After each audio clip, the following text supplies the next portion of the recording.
Mr. Abramji, hope you're well and trust you're well, sir. It is Vlam, or Marius van der Merwe. Sir, I've seen your post on this Zama that was allegedly buried alive in Benoni. I'm the person that was there. Obviously there's things that transpired beforehand and afterwards, and I would like to talk to you about it. I would like to get my story out in public in terms of the role players from state that's facilitating the illegal mining problem, the key stakeholders that's facilitating this. I've got all the intelligence on that. Mr. Marius van der Merwe was a former police officer at Ekurhuleni Metro Police Department, known as EMPD. He later became a private security businessman based in Johannesburg. He owned a private security company known as QRF Task Team. He testified anonymously in the Madlanga Commission under the name Witness D. He testified on the corruption and the criminality in the South African police system. He tells the commission how a suspect linked to illegal mining was tortured and killed during a police operation in 2022. He implicated high-ranking police official Julius Mkhwanazi, who ordered the body to be dumped in a mine shaft or a dam. On the evening of 15 April 2022, I was home with my son when I received a phone call around 9 o'clock, 2100 hours, multiple phone calls from both normal and over WhatsApp from one Kobus Janse van Rensburg, whom is the owner of Ghost Guard Security situated in Springs, informing me that he had an operation planned for that evening and that he required my assistance in knocking the house of a suspect suspected of a warehouse invasion and robbery in Brakpan, and that he has law enforcement members assisting him. Paragraph 3. I informed him that I am unable to assist as I'm looking after my son, as my wife is at hospital with my younger son who was ill. Eventually I gave in and he forwarded me via WhatsApp a pin location for a meeting up and operational briefing. This location was shared on a WhatsApp group we, the team that was supposed to apprehend the suspect, used for stock recoveries. The pin location provided by Kobus Janse van Rensburg took me to Sally's village in Brakpan, where some SAPS, EMPD, and private security members waited for us. Upon my arrival, I found Jaco, a SAPS informer of ill repute, Viandre Pretorius, a person that frequently presents himself as a SAPS member, Constable John Marie Extian from North East Rand Flying Squad, Constable Zander Fritz, Reservist Constable, from SAPS Brakpan, with 2 SAPS Brakpan officers unknown to me. Present were also EMPD officers Kershaw Lee Stolz, Aiden McKenzie, Etienne van der Walt from Titan Security, and other members whom I cannot identify. On my way to the main house, I spotted a white 4-ton truck with a specific number plate that had been used in the warehouse robbery, which is the vehicle that led us to this particular address. As I entered the house from the kitchen door, I found Fritz, that is Zander Fritz, Constable Zander Fritz, Viandre Pretorius, Kershaw Lee Stolz, Aiden McKenzie was with us obviously, Kobus and some EMPD officers I cannot identify, Jaco Hanekom, Etienne van der Walt present, and in the 2 SAPS, unknown SAPS officers from Brakpan. And a unknown male who was reported to be the suspect. The unknown male, when questioned, admitted that he was involved in the invasion and the robbery of the warehouse. He claimed, however, that all he did was transport of the stolen property. The suspect further requested that we not hurt him, as he had 500,000 rand in the house in cash, which he tried to bribe us with, or the officers with. After the suspect mentioned the cash, the 2 unknown members from Brakpan SAPS and Viandre Pretorius then pushed the man into the second bedroom and closed the door behind them. Everyone else, including myself, searched the rest of the house. In the main bedroom, the EMPD officers, unknown to me, found case dockets where the suspect is identified as a suspect in the particular crime or is otherwise mentioned. Some SAPS forensic bags, as well as a number of live ammunition rounds, was found. The other rooms contained various tools or garden tools or welding equipment. I then went into the bedroom where the suspect had been taken to by the Brockpan SAPS members with Viandre Pretorius. I noticed Viandre Pretorius, the suspect, with a plastic bag with the two SAPS Brockpan members assisting him from the right-hand side of the double bed. Tubing is where a plastic bag gets placed over a person's head, and that person gets suffocated to the point that he talks or cannot breathe, no longer breathe, and then obviously that we will, or they would obviously then ask him to talk to us, before, obviously to avoid this from taking place again. I entered the room and sat next to the suspect on the left-hand side of the bed. When Viandre stopped, I asked the suspect to tell me where the stolen stock was being kept. The suspect replied that he will show us. I picked up a wooden table leg that was broken from inside the room, held his legs down with it as to not touch him with my hands as he was wet. Viandre then continued tubing in with the one unknown Brockpan SAPS member, helping to hold him down, while the other was searching the drawers, etc. I got up and left the room. The other people were still searching the room. It was quite clear, or the house, my apologies, commissioners. It was quite clear at this stage that the stock from Uwera's robbery was not in the house. As I entered the passage towards the kitchen, I saw one EMPD officer taking a bucket of water to the room where the suspect was being kept. In the kitchen, I found Kershaw Lee's stalls searching the cupboards. I walked out of the house and stood on the steps. A short while later, I walked back into the kitchen and found Kershaw Lee on her phone. She ended the call and shouted for everyone to move outside into the yard and went towards the second bedroom. As I moved towards the door, I noticed two unknown Brockpan SAPS members leaving the house in haste. One of them was carrying a small black sports bag. I exited the house. I was joined outside in the garden next to the truck by Kobus and the others. Shortly after this, Viandre and Kershaw Lee joined us. I asked whether a suspect talked, and Viandre responded that he will never ever talk again. A discussion between the law enforcement members then took place as to how to deal with the scene. Kershaw Lee tried phoning a paramedic to declare the suspect dead. Viandre approached me and informed me that he will phone General Feroz Khan to fix this. I in turn responded and said no, as this is Viandre's problem. He responded and said it's all of us in this, and if anyone talks, he will go to prison for killing them.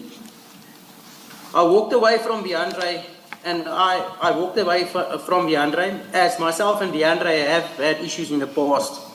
I saw Yaku Hanekom walking towards us.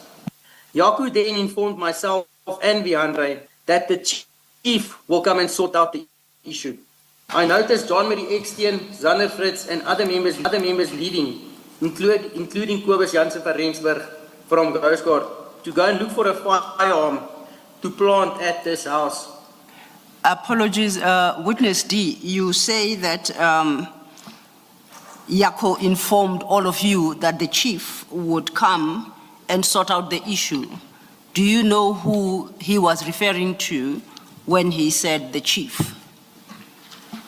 Commissioners, at that stage, I did not know who he was referring to.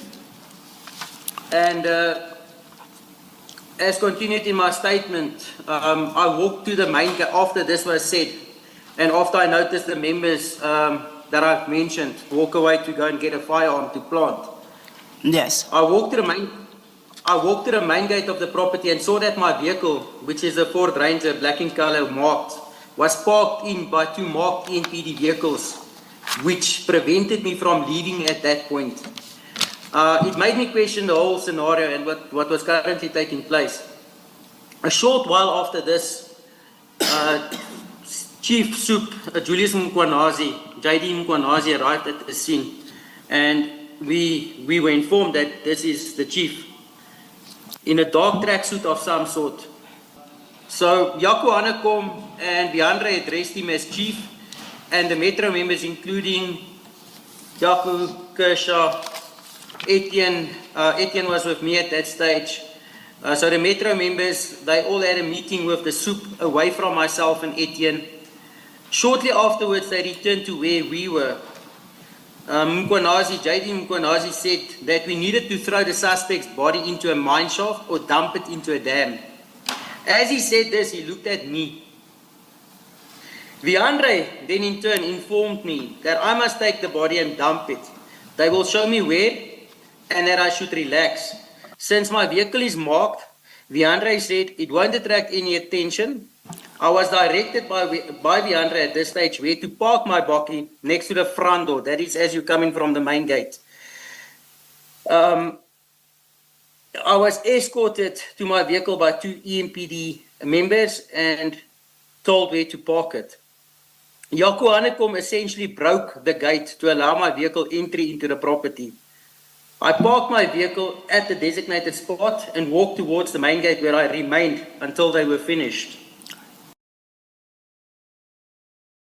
Paragraph 46. There is another issue I would like to bring to the Commission's attention regarding the following private individuals.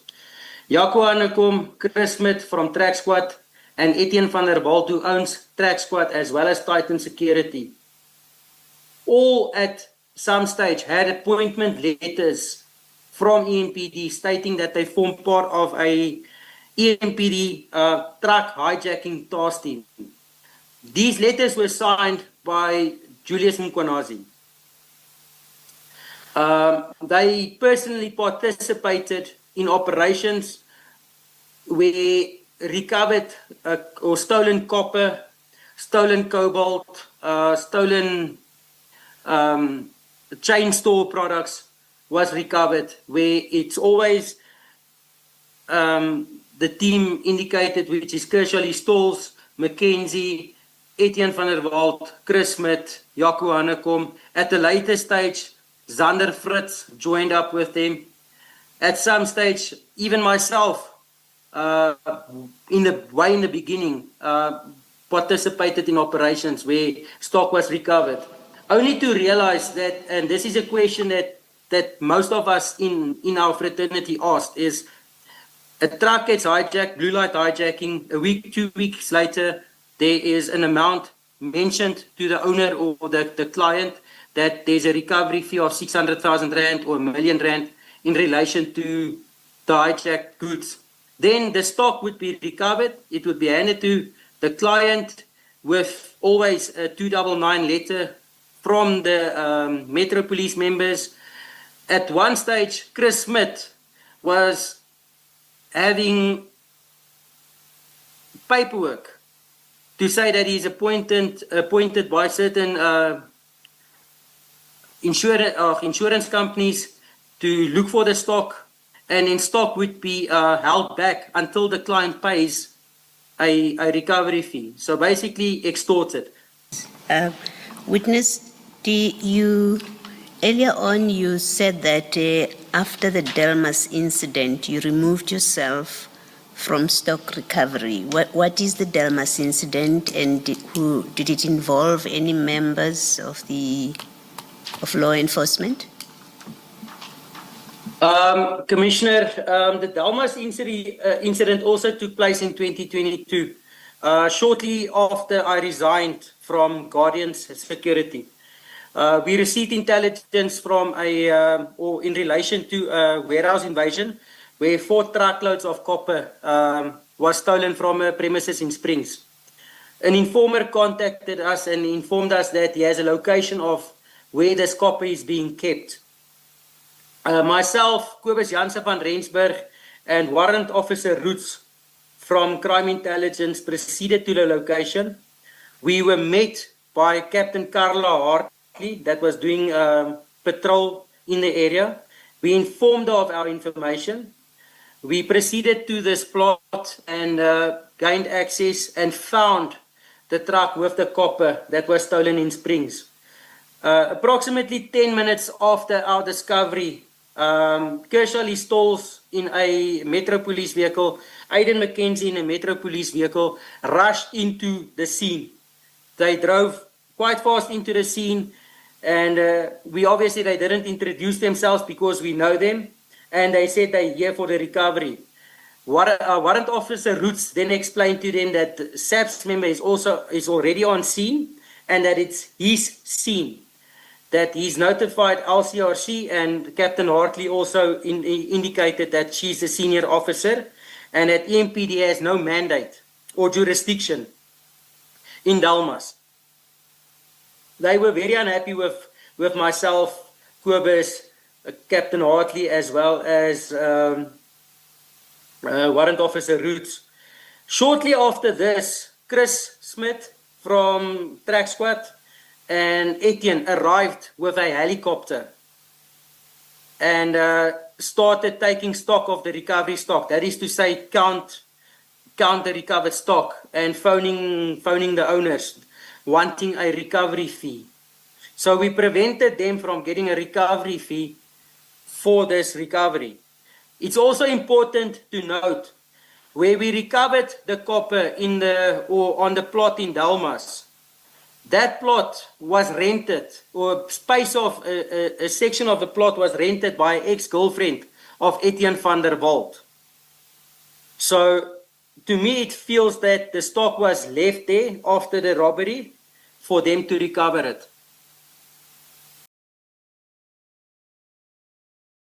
You say that you fear this group and Yes. others like them, and you fear what they are capable of doing to society. My question to you, what do you believe the commission can do to address your fear or to stop your fear from being realized? Commissioner, at this stage, I am frustrated with the legal process that, especially with this incident and others preceding it, and others that may follow it, with the judicial process that's taking place. These offences, these crimes are well documented. The whole world knows of this, but there's no action being taken against these individuals. I mean, my incident where I'm physically involved took place in 2022. It's to a point that I am having to do my own security as well. Just a few hours before his death, witness D sends the voice notes that was played in the beginning of the video to journalist Mr. Yusuf Abramji. He tells the journalist how he has information on how the government is the key role player in the illegal mining corruption. He goes on to have details of the gruesome nature of a person who was buried alive in a mine shaft. On the days in the voice notes, witness D was assassinated. He had just arrived home after going out for dinner with his family, his wife and 2 kids. He was trying to open the gate when gunmen ambushed him outside his home with an AK-47 and killed him on the spot. His wife, who was in the car with him, escaped unharmed. He sustained fatal wounds to the upper body and was pronounced dead on the scene.